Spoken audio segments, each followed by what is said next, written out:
Bienheureux vous qui cherchez Dieu de tout votre cœur, vous qui écoutez la voix de Dieu, réjouissez-vous. Bienheureux vous qui cherchez Dieu de tout votre cœur, réjouissez-vous. Bienheureux vous qui cherchez Dieu de tout votre cœur, vous qui écoutez la voix de Dieu, réjouissez-vous. Bienheureux vous qui cherchez Dieu de tout votre cœur, réjouissez-vous.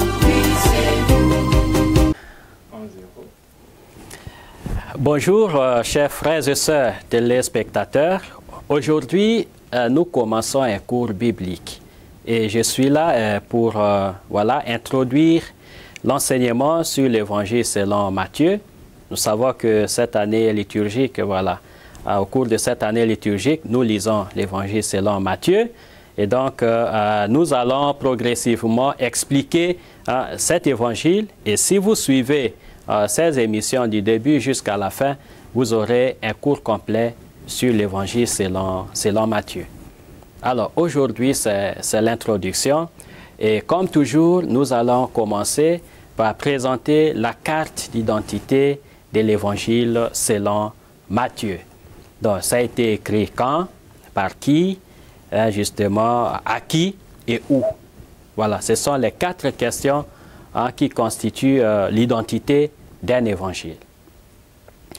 L'évangile selon Matthieu, d'après la tradition, a été écrit entre les années 80 et 90 après Jésus-Christ. Pourquoi? Parce que, comme vous le savez, l'histoire du Nouveau Testament commence avec Jésus. Donc, le Seigneur Jésus, qui est né plus ou moins en l'an 4 avant Jésus-Christ, parce que on essaie de faire coïncider ça avec les dernières années du règne du roi Hérode le Grand. Hérode le Grand, nous le savons, c'est lui qui a massacré les enfants dans l'Évangile selon Matthieu. Mais ça a été un grand roi qui a construit beaucoup de choses, notamment le palais royal que nous avons à Jérusalem, la forteresse de Masada qu'on peut visiter à côté de la mer Morte, l'Hérodium. Donc, il a été un grand bâtisseur, Hérode le Grand. Et voilà, Jésus, il a vécu en Galilée, en Judée, et après, il a commencé son ministère après le baptême par Jean-Baptiste. Et qu'est-ce qu'il a fait? Il se promenait de ville en village en train de prêcher, l'évangile du royaume des cieux, et en train d'opérer les miracles. Et il a fini sa vie à Jérusalem avec sa passion, sa mort et en fait sa résurrection. Alors maintenant, Jésus lui-même, il n'a pas laissé d'écrit. Jusqu'au niveau des connaissances actuelles, nous n'avons aucun écrit laissé par Jésus-Christ lui-même. Les apôtres, ils ont aussi transmis par la voie orale, oralement, ce qu'ils ont reçu de Jésus comme enseignement et surtout les témoignages de sa passion, de sa mort et de sa résurrection. Alors, la rédaction des évangiles intervient plus ou moins 40 ans, au moins 40 ans après la résurrection du Christ. Mais d'où vient cet évangile selon Matthieu? Ça vient justement du témoignage apostolique, les apôtres qui ont commencé par communiquer oralement, et après, dans les communautés chrétiennes, on a commencé à retenir progressivement les récits devenus plus ou moins stables des épisodes de la vie de Jésus tels que racontés par les apôtres. Et maintenant, pour l'évangile selon Matthieu, à partir de l'an 80, justement, cet évangile a commencé à avoir la forme que nous avons aujourd'hui dans la Bible, dans le Nouveau Testament que vous avez à la maison. Et donc, si vous ne l'avez pas à la maison, essayez de vous procurer, voilà justement une Bible ou tout simplement le Nouveau Testament. Ça, c'est par rapport à la question, justement, de la date de rédaction, entre l'an 80 et 90 après Jésus-Christ. Maintenant, la deuxième question, où est-ce que cet évangile a été écrit? L'évangile selon Matthieu, a commencé à prendre la forme à Jérusalem. Et maintenant, quand on a commencé à persécuter les chrétiens, nous savons qu'ils se sont déplacés de Jérusalem à Antioche, de Syrie. Et c'est à Antioche de Syrie, aujourd'hui c'est Antioche sur l'Oronte, que justement on pense que voilà, l'évangile selon Matthieu a été rédigé et destiné, donc je passe directement à la troisième question, destiné justement à cette communauté chrétienne d'Antioche de Syrie et par élargissement à la communauté de l'Asie mineure. Qui a écrit cet évangile? Quand nous ouvrons la Bible, voilà, nous lisons immédiatement Évangile selon Matthieu. Mais du point de vue voilà, des études historiques, cet évangile est anonyme. C'est-à-dire, quand vous lisez l'évangile selon Matthieu du début jusqu'à la fin, l'auteur ne dit pas son nom. Il est anonyme. Mais dans les documents, les manuscrits les plus anciens, voilà, l'attestation selon Matthieu, kata mataion en grec, relève du IIe siècle. Nous sommes au IIe siècle. Et donc, si vous prenez le IIe siècle, c'est-à-dire à partir de l'an 100, c'est bien après la rédaction, la date de rédaction.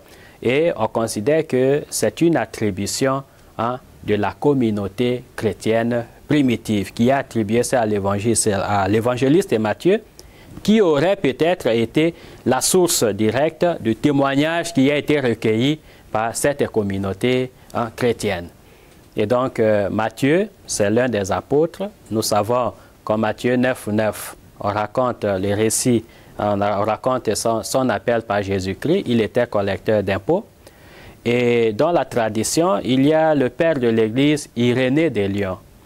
Irénée de Lyon, dans son livre contre les hérétiques, contre la hérésie, il témoigne que voilà, Matthieu aurait rassemblé en langue hébraïque voilà, les logia, c'est-à-dire les paroles du Seigneur, et chacun voilà, les a interprétées selon sa compréhension. Alors, nous avons cherché depuis longtemps l'original hébraïque de l'évangile selon Matthieu. Il n'y en a pas.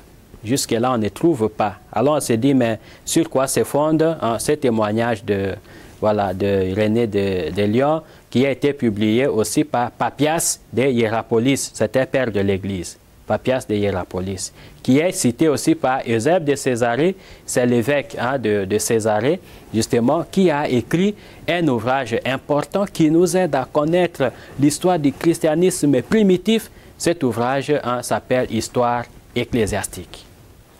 Et donc, l'évangile selon Matthieu, nous pouvons l'affirmer, a été écrit en grec. La langue originale, c'est le grec et c'est comme ça que nous l'avons aujourd'hui dans les éditions critiques. Deuxième question, comment comprendre, comment lire l'évangile selon Matthieu? L'évangile selon Matthieu est composé de 28 chapitres. Mais il faut le savoir, la subdivision de la Bible en chapitres et en versets est intervenue après, à partir du XIIe siècle, au Moyen-Âge. Mais le texte original n'était pas doté, justement, de chapitres et de versets. Mais, qu'à cela ne tienne, aujourd'hui dans nos Bibles, nous avons l'évangile selon Matthieu subdivisé en 28 chapitres. Comment s'organisent les 28 chapitres? Il y a plusieurs manières de voir ça. Et selon les commentaires bibliques que vous allez lire, il y a plusieurs subdivisions. De toutes les façons, ce qui saute aux yeux quand on ouvre cet évangile, c'est justement l'organisation globale. On voit Matthieu qui a essayé de subdiviser, de séparer les blocs des discours et les blocs des récits. Alors, vous avez le premier discours, le premier grand discours de Matthieu 5 à 7. Le discours sur la montagne. Deuxième grand discours, Matthieu 10, le discours missionnaire. Là où il institue les apôtres, il les envoie en mission. Troisième discours, c'est le discours parabolique qu'on trouve dans Matthieu 13. Donc, l'enseignement sur le royaume des cieux en parabole. Ça, c'est justement le troisième discours, justement, des enseignements de Jésus. Et après, vous avez aussi justement le cinquième discours qu'on appelle les discours eschatologiques en Matthieu justement 24 à 25 où Jésus parle de sa venue, ainsi de suite. Donc, il y a d'abord un bloc de discours. À part les discours, nous avons les parties en récit, notamment les récits de la naissance, le récit du baptême de Jésus, son retrait dans le désert et la sortie pour remonter en Galilée. Vous avez ça de Matthieu 1 à Matthieu 4. Dans Matthieu, entre Matthieu 5 et 7, jusqu'au second discours, nous avons la partie narrative, Matthieu 8 à 9, où l'auteur raconte plus ou moins 10 récits de miracles de Jésus, excepté l'appel à la vocation de Matthieu dans Matthieu 9 et la suite qui tourne autour de ça. Donc là, nous avons les blocs narratifs. Et en Matthieu 10, nous avons justement les discours missionnaires. Après cela vient la partie narrative, Matthieu 11 à 12. Et puis dans Matthieu 13, nous avons les discours paraboliques. Après les discours paraboliques, dans Matthieu 13, nous avons Matthieu 14. 14, vous prenez Matthieu 15, Matthieu 16, Matthieu 17. Ça, c'est une partie narrative. Et intervient le quatrième discours, ça je ne l'ai pas énoncé au début, il s'agit du discours ecclésial, Matthieu 18. Les paroles de Jésus, l'enseignement de Jésus sur l'Église, le pardon, voilà la valeur des tout-petits, chercher la dernière place, ainsi de suite. Donc, ça c'est le discours ecclésial dans Matthieu 18. Et après, vous avez la partie narrative, Matthieu 19 à 23, et puis les discours eschatologiques qui concernent la fin des temps, le retour du Christ, le jugement dernier, dans Matthieu 24 à 25. Et après, enfin, vous avez la partie narrative, le récit de la passion, mort et résurrection de Jésus.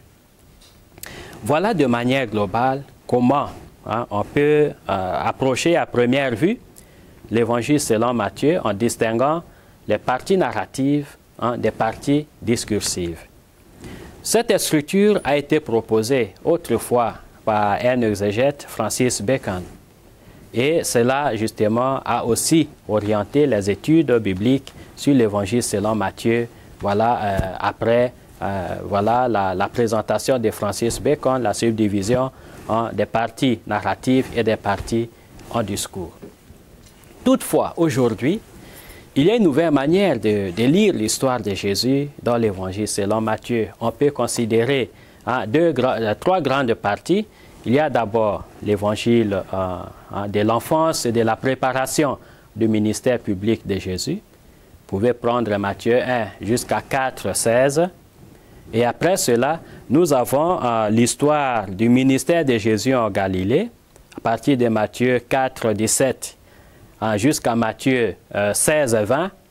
Donc Jésus, il se manifeste comme le Messie puissant, en parole et en acte en Galilée. Et à partir de Matthieu 16 et 21, tout est tourné vers Jérusalem, avec la première annonce de la Passion. Et on va voir que Jésus, il commence le voyage vers Jérusalem et il annonce à 3 reprises le mystère de sa passion, sa mort et sa résurrection. Et à la fin, il arrive à Jérusalem où il va finir justement sa vie. Et de cette manière, on a une intelligence claire de l'évolution de l'histoire de Jésus dans Matthieu.